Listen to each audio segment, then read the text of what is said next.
At muli mga kapatid, sa ating part 2 sa video na ito na mga kadaldala ni Badong, gagawa ulit tayo at gaya ng sinasabi ko sa inyo mga kapatid, ang channel na ito ay para sa paninira nila ni Badong, si J. Perez, si Nikki at marami pang iba dyan. Lalo na yung si John Michael Lachica ba yan? Oh. Okay, mag-alala, nandito naman itong channel na ito. Hindi ko hangad kang ano-ano pa man, kundi bilang pag-depensa dito sa karangalang sinira nyo, naninira kayo dito sa MCGI. Alright, patuloy tayo. Part 2 po ito mga kababayan. Kayo pa ang kayo pa ngayon ang sa Diyos, kayo pa ngayon ang maliligtas, at kaming mga nagsilabas diyan, kami pa ang mapapahamak. At Totoo naman yan eh. Talagang mapapahamak ka kasi alam mo ba doon kung bakit? Nung nandito ka sa loob, hindi ka naman nagmumura ng mga kagaya nito mga sinasabi mo ngayon. Pakinggan mo ba dong? May kaligtasan ba ang mga kagaya nito? Wala naman eh. So ha ba dong? Pakinggan mo sinasabi mo ba dong?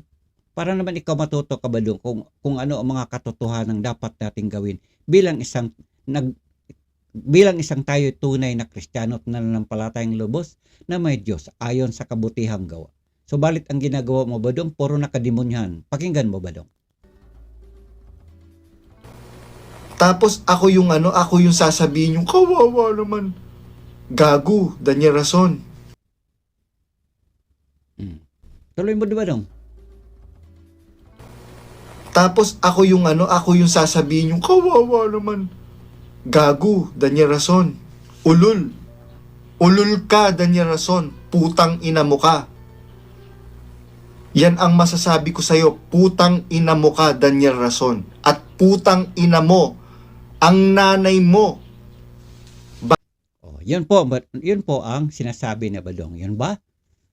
Gawa ba yan ng may pananampalatayang may Diyos? At gawa ba yan ng ayon sa mayroong kasamang espiritu ng Panginoong Diyos na nasa kalangitan?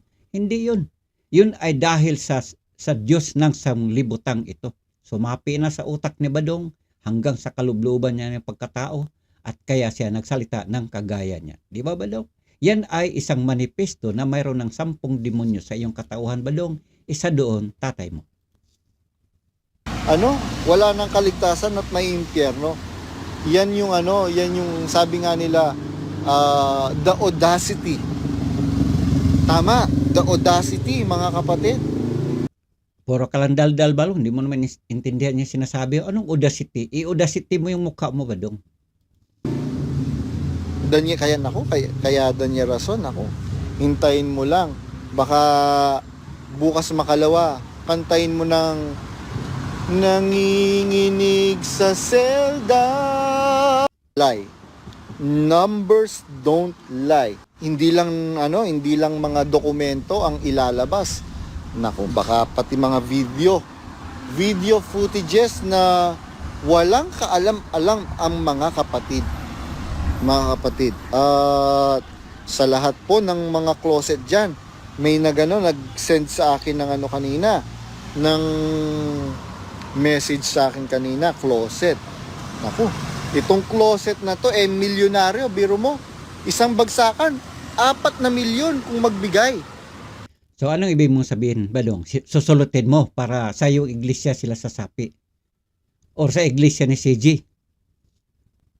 Yun ba ang ibig mong sabihin Badong? Alam mo yung kadaldalan mo Badong? Yan ang isang manifesto na mayroon nang 10 demonyong na sumanib sa iyong pagkatao Badong. At pagsabihan mo yung tatay mo Badong na dagdagan mo pa, kulang pa itong 10. Diba? Yan ang ayon sa Biblia eh. Sila ay mga ibinigay na kay Satanas. Ngayon, si Satanas bahala na sa buhay mo Badong. Mga kapatid, isang bagsakan lang Tapos, yung isa sa mga property niya, 2 sa mga property niya ay itinulong niya dahil gipit daw ang iglesia. Mga kapatid. Naku, matindi-tinding to. Tapos meron pa po silang bagong pakulo ngayon mga kapatid. Yung International Thanksgiving daw na magpapasalamat, mag-o-organize sila ng pasalamat sa abroad. Siyempre mga kapatid, lahat ng kilos na ginagawa nila, lahat ng activities na ginagawa nila is income generating activities mga kapatid. Bakit? Yun po, mga kapatid, ang kadaldalan ni Badong. Chismoso kasi ito eh. Ito'y nag-anyo lang lalaki pero ang bunganga nito talo pa bakla eh. Ang bakla kasi madaldal din. Sorry po, hindi ko naman nila lahat ng bakla. Ang mga bakla kasi, yung mga nasa, basta ganun, madaldal sila masyado. Napakadaldal. Nagpapapansin kasi, kasi ganyan po ang mga binabae. Nagpapapansin. Pero hindi sila lahat sinungaling. Hindi lahat dahil sa kadaldalan, puro na lang kabastusan at kabalahura ang sinasabi. Pero itong si Badong, pakinggan yung mga kababayan, parang ganun. Daldal ng daldal, parang ibong hyena ba? Hyena ba tawag nun? Yung kulay itim na ibon na puro ingay. Badong, baliw ka na ba, Badong? Ala, Badong. Dahil ano po nahalata nila, ang laki na ng ibinaba ng pasok ng pera. Sobrang laki na po ng ibinaba ng pasok. Granting, walang-wala na. Sige na Badong, wag na sabihin ibinaba. Granting Badong, wala nang kapera-pera ang MCGI. Bakit? Nabubuo ba ang MCGI nang dahil sa pera? Kung ibalik natin sa umpisa Badong, hindi naman nabubuo dito nang dahil sa pera ang kapatiran dito Badong. Sabi nga ni Brother Eli, kung ayaw mong mag-abuloy, pwede naman yan. Pwede ka namang dumalo kahit hindi ka magbigay ng abuloy mo. Makinig ka lamang ng ayon sa aral dahil yun naman ang nakakaligtas. Sabi ni Brother Eli, hindi man nakakaligtas ang pera Badong eh. Dahil Badong, ang utak mo Badong, puro pera, dollar, euro ang nasa utak mo. Kaya yun ang lagi mong nababanggit. Patarget. Ikaw may patarget. O yun. Dahil ba doon? Doon ba nakapokus ang aral ng MCGI? Hindi naman eh. Nabuo ang MCGI, nabuo ang kapatiran, nagmamahalan, at sa kapatirang ito, hindi pangunahin ang pinagsama-samahan dito pera, kundi aral at doktrina Badong. Dahil ikaw Badong, nasapian ka na nga ng 10 demonyo, ganyan ka na ngayon mananalita. Napakakuda, walang kalaman-laman. Talo mo pang Badong ang isang lata ng mantika na walang laman. Napakaingay. Pasok ng pera. Nakikita nyo naman po mga kapatid sa mga videos na kukunti na lang po. And marami sa mga nag-aalisan ngayon at hindi na tumutulong mga kapatid financially. Yung mga kapatid talaga na during the time of Brother Eli Soriano ay lumalaban ng ubusan. Nawala na po sila ng gana. Sabi nga Ano, pakialam mo doon Badong? Granting, wala na. Lahatin mo Badong. Huwag mo na sabihin mga closet mo mukha mo. Sabihin mo na Badong, lahat na. Pero Badong, for your information, kahit pa sa panahon pa ng Brother Eli, hindi naman nabuo ang MCGI, na hindi nabuo ang kapatiran ng dahil sa pera. Nabuo ang kapatiran, natatag at pinapalawak ng Brother Eli dahil sa pananampalataya, dahil sa doktrina, aral. Ang pera Badong, pangatlong kadahilanan na lang yan. Dahil siyempre hindi mawawala ang pera dahil nga sa abuloy. Mayroong ambagan ng mga banal. Ikaw Badong, dahil hindi ka man banal, kaya ganyan ka na lang mananalita. Pagdating sa pera, talo mo pa Badong, hindi ka mapalagay sa iyong kalooban dahil dinadaga. Dahil bago ka mag-abuloy, iniisip mo ano kaya mangyayari sa perang inaabuloy mo. Alam mo Badong, yung pera mo, saksak mo na lang sa baga mo. Anong mga closet na mga kapatid na ano po ito, core group ng isa, they are one of the core group. At mga kapatid, uulitin ko, ang channel na ito na pinagkukuda-kudaan ni Badong, ito po ay channel na dahil truth na ayon sa aking balita, ang pangalan dito ay si Ali. Hindi ko naman alam kung ano ang apelyido nito, so therefore dugtungan ko na lang Aliwas. Bakit? Kasi hindi siya makakalabas-labas dito sa kanyang channel. Kahit ni minsan wala siyang mga video dito na kahit isa man lang na nagsasabi na siya yun. Nagsasalita ng kagaya nitong kay Badong. Hindi. Siya po'y gumagamit ng napakadaming mga sinungaling dito. Isa na si Badong. Ginagamit niya si CJ. Ginagamit niya si Nikki na si Matutina. Napakadaldal na para ding ibong nabaliw. Daldal ng daldal yan na kahit wala ng kadire-direksyon, bira lang ng bira. Batanggin niya kasi. Bagamat hindi naman batanggin niya mga sinungaling. Isa lang yan si Nikki. So yan po yun. The Hard Truth, gano'n na ba kalaki na kamkam mo dyan? Nagkamal ka na ng malaking pera dyan, The Hard Truth, Ali, nang dahil sa mga kasinungalingan at paninira ninyo kasama nitong si Badong. Ng iglesia. Sabi nila, nagtatanong kasi sila sa akin, ano na bang nangyayari? Sabi ko, hindi nyo pa ba nararamdaman na iba na ang iglesia ngayon? Kaya nga kaya ang masasabi ko lang sa inyo, kung gusto nyong manatili dyan, wag na kayong magbigay, wag na kayong mag-abuloy. Hindi. I beg to disagree, Badong. Pakinggan mo muli ang sinasabi ni Brother Eli, Badong. Sinungaling ka kasi, Badong. Pakinggan mo nga yung sinasabi ni Brother Eli.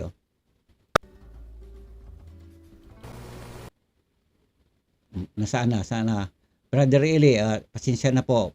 Kailangan kong ipaparinig dito ni Badong kasi bingi man to at saka hindi ito nakakaintindi. Kana kasi Brother Eli na sapian na ito ng 10 demonyo. O ikaw, gusto mo lumabas sa iglesia ng Diyos? Di lumabas ka. Ano pakialam kung lumabas kayo? Unang-una, di ko naman kayo kilala. Wala naman ako hiningi kahit 5 sa'yo. Ano? Hihingi ba ako 5 sa'yo? Yung mga naninira sa atin sa internet. Oh. Diba? Maliwanag, Badong, diba? Pakialam ko, di magsilayas kayo dyan. Hoy, kayo dyan mga closet, bilisan ninyo. Baka abutin pa kayo ng lindol dyan. Kawawa naman kayo. Baka mamaya, hahanap-hanapin kayo ni Satanas doon sa kanyang kaharian. Hindi kayo makita-kita. Bilisan ninyo. Mga closet, bilisan ninyo. Kung kayo dyan is medyo dinadaga na inyong kalooban dyan. At kunyari, maabuloy pa kayo. Lalo lang kayo makakasala. Lalo magagalit sa'yo si demonyo at sasabihin nyo, ikaw ipasaway ka rin. Hinihintay na kita ng malaon dito sa aking karian. Bakit ngayon lang kayo hindi kayo makaalis-alis dyan? Ano bang ipinaglalaban nyo? Kaya Badong, yayain mo na lahat ang mga closet dyan. Huwag kayo mahiya. Kasi wala naman Ang sabi nila sa akin, nagbibigay na lang kami 1,000, 2,000. Hindi na kami bumibili ng ticket ng concert. Ay, hindi. Yun na nga, Badong. Yan ang ibig sabihin na nasapian na nga ng 10 demonyo. Kasi,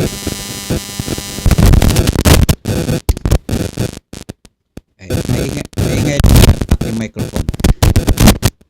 Kasi sabi ng inyong tatay, magbigay lang kayo kunyari dyan. Pero, alam mo, doon naman sa panig ng pananampalataya, Badong, nagbigay nga kayo, wala na kayong kagrasya-grasya dyan. Nagbigay nga kayo. Aanhin mo ba yung malaking pera?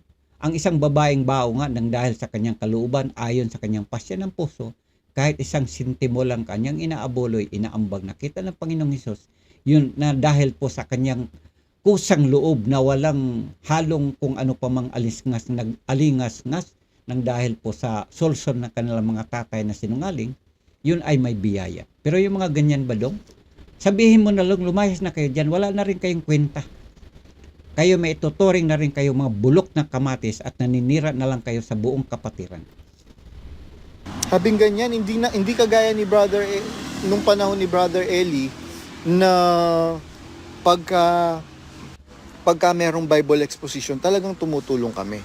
Pero ngayon, puro concert, anong matututunan mo? Alam mo, Badong? Di ko man masabi ba doon kung anong klaseng tao ka na ngayon. Kasi nandoon pa ang Brother Eli ka mo. Kusa kang tumutulong. Bible exposition. Wala na kasi ang Brother Eli. Sino bang mag-Bible exposition? Kung ganyan pala ang nagiging panghinanakit mo dyan, Badong. Sana, yan ang inihirit mo kay Brother Eli. Na Brother Eli, pag alis mo Brother Eli, kung pwedeng ipahintulot mo ako na mag-Bible expo. Kasi ito si Daniel Rason, bobo man to. Sa akin na lang. Ganyan, Badong. Alam mo ba dong, niloloko ka lang talaga ng tatay mo. Siguro nung nandito pa ang Brother Eli, yung tatay mo lang lagi na sa paligid. Oy, Badong, pagka ganyan, Badong, umarte ka lang na kunyari, die hard follower ka ni Brother Eli.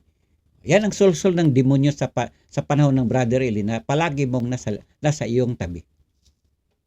Ng mga kapwa-tao natin sa mga pa-concert. Kaya, maling-mali ang aksyon ni Daniel Rason. Ayun, nakita ko si Mama Maring nag-heart. Maling-mali yung mga aksyon. O ayun, nag-heart daw si Mama Mary. Sino yung Mama Mary, Badong? Ha? Sino yon? Nanay mo? Ni Daniel Rason. At yung ginawa niya sa akin na pinablock niya ako at kinakarakter assassinate niya ako. Oh, yun. Yun ang isa. Yun ang isa mga kapatid. Kinakarakter assassinate ako. Pa-English ka pa ba dong? Mali naman. Pinablock ako. Natural ba dong? Kahit saan. Sabi nga ni CJ Perez. Oh, naintindihan mo ba yung sinasabi ni CJ Perez? CJ Perez, kahit siya man ba dong, nang bablock din siya. Diba ba dong? Yan ang ano ba dyan eh?